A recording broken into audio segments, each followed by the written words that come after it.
Welcome to English Flow. I'm Paul. And I'm Nick. Today we're talking about one of the most important topics in English, how to introduce yourself. That's right, it's the first thing you do when you meet someone new, and it's your chance to make a good impression. So let's start simple. Paul, how do you introduce yourself? Easy. Hi, I'm Paul. Nice to meet you. Short, friendly, and confident. I like that. For me, I usually say, "Hi, my name's Nick. It's great to meet you." Perfect. Notice how we both smile and keep eye contact? That makes it sound natural. Exactly. Now, what if someone asks, "Where are you from?"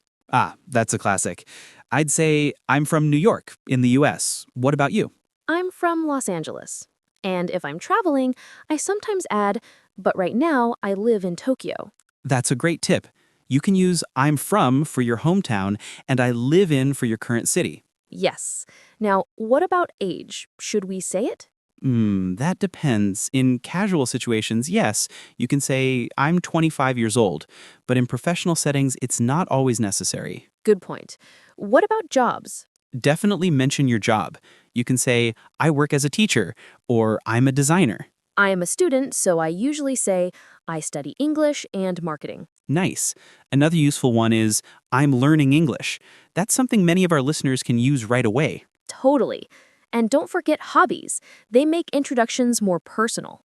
For example, "I love painting," or "I enjoy playing the guitar." Right, it helps people connect with you beyond small talk. Let's do a full example. Sure, you go first. Okay, "Hi, my name's Nick. I'm from Los Angeles, but I live in Tokyo. I'm a student, and I love photography." Perfect. Now me. Hi, I'm Paul. I'm from New York. I'm a teacher. And I love coffee and traveling. Simple, natural, and friendly. Exactly. Remember, introductions don't have to be complicated. They just have to be you. Keep practicing, and soon it'll feel totally natural. That's all for today's episode of English Flow. Stay with us for the next one and keep practicing every day because constancy is the secret to progress in the world of languages. See you next time.